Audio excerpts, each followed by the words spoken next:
Hey everyone, and welcome to this explainer. I am so thrilled you're here with us today. To kick things off, I want you to picture a mental backdrop for a second. Think vibrant coral and deep turquoise.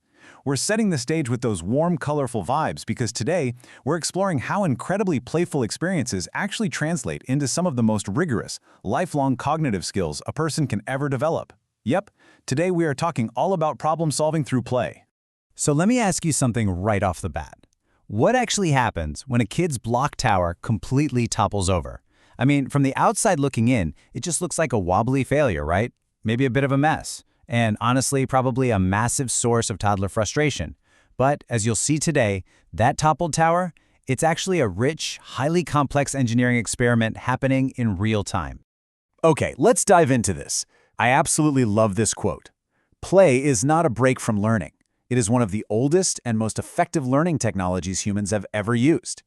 This framing is brilliant because it reminds us that long before whiteboards, standardized tests, and static lectures ever existed, children were naturally learning how to solve incredibly complex problems simply by interacting with the world around them.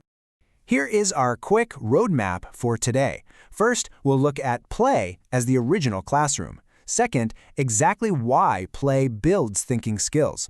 Third, we'll uncover a crucial missing ingredient. And finally, we'll wrap up with a practical problem-solving toolkit you can use.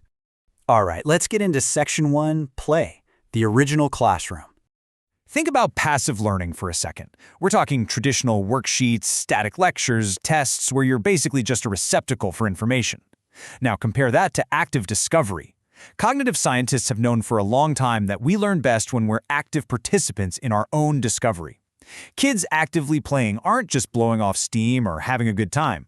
When they test if a ramp needs to be steeper for a toy car, they are literally running hypothesis-testing experiments. When they argue over the rules of a completely made-up game in the backyard, they are actively practicing diplomacy, logic, and compromise. Which brings us nicely to Section 2, why play actually builds those thinking skills. Now, what's really interesting about this is the biological and psychological mechanics behind why game time is basically brain time. It really comes down to four mechanisms. First, low-stakes experimentation. In play, failure just doesn't have real-world consequences. A puzzle piece not fitting doesn't carry the heavy weight of failing a math test, right? This safety net encourages some serious creative risk-taking. Second is intrinsic motivation. Literally nobody forces a kid to finish a jigsaw puzzle. That drive is fueled entirely by curiosity, which produces highly durable learning. Third, and this is absolutely fascinating, is embodied cognition. Thinking isn't just an abstract thing happening up in your head. Manipulating physical objects literally helps the brain form and test mental models. And finally, social negotiation. Games require reading intentions, resolving disputes, and pivoting strategies on the fly. These are the exact same cognitive muscles we use in adult teamwork. Moving right along to Section 3. This is where things get a bit twisty. The missing ingredient, reflection.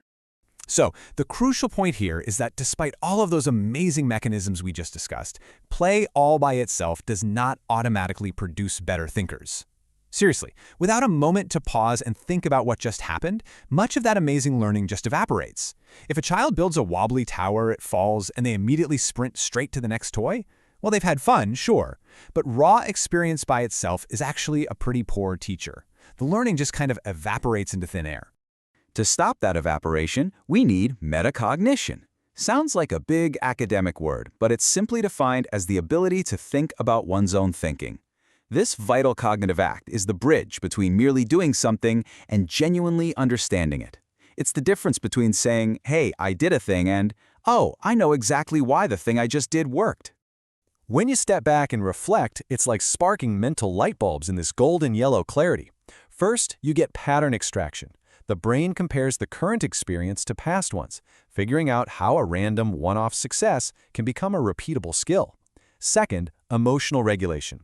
Taking a beat allows us to process the massive frustration of, say, losing a board game, rather than just feeling the anger and forgetting it. And third, metacognition builds future resilience. By deliberately reviewing these isolated events, they turn into compounding, lifelong lessons. And it brilliantly illustrates how we actually capture those benefits. We call it the reflection loop. It's a super simple three-part structure. Step 1, what happened? This is just a neutral recounting, like, okay, the tower fell. Step 2, so what did that mean? This is where interpretation kicks in. Like, the base was way too narrow. Step 3. Now what will you do differently? This closes the loop into a solid, actionable plan. Like next time, I'll definitely build a wider base. You are literally looping raw experience into a concrete strategy. Okay, let's make this actionable in Section 4, the Problem-Solving Toolkit. So reflection isn't just a post-game wrap-up. You can actually spread it across a timeline. Minutes before play, you can prime the brain just by asking, hey, what do you think will be the hardest part of this?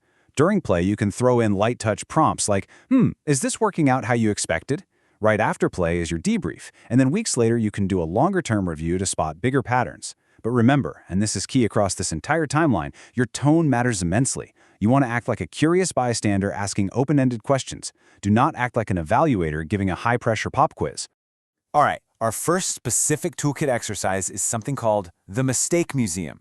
After an activity, ask the child to pick their best mistake, like that toppled block tower, and have them describe it as if it were a literal museum exhibit. What happened? Why on earth is it interesting? What should future visitors learn from looking at it? This is just a really fun mini scenario that reframes an epic fail as valuable, fascinating data, rather than something they need to hide or feel ashamed of. Let's move to the next one, the replay button.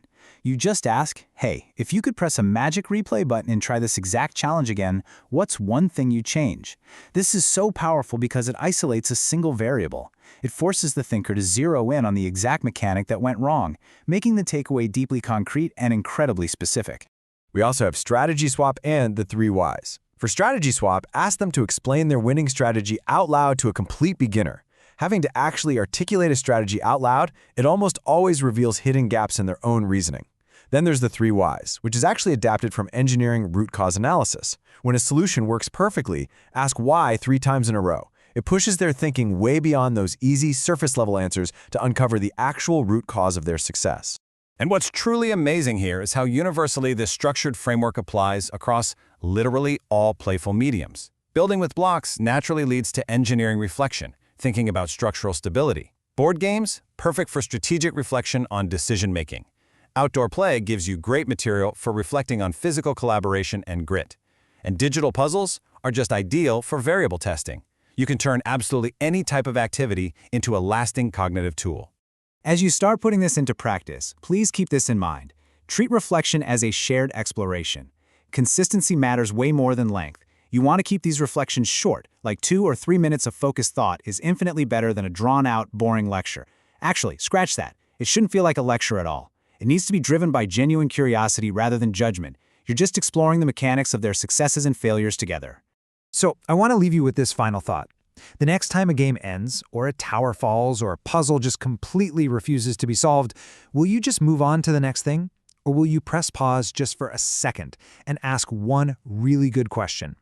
Those raw, messy moments are the exact material we need for building resilience, strategic thinking, and emotional awareness. Don't let that learning evaporate. Pause, ask, and listen. Thank you so much for joining me in this explainer, and I absolutely cannot wait to see how you put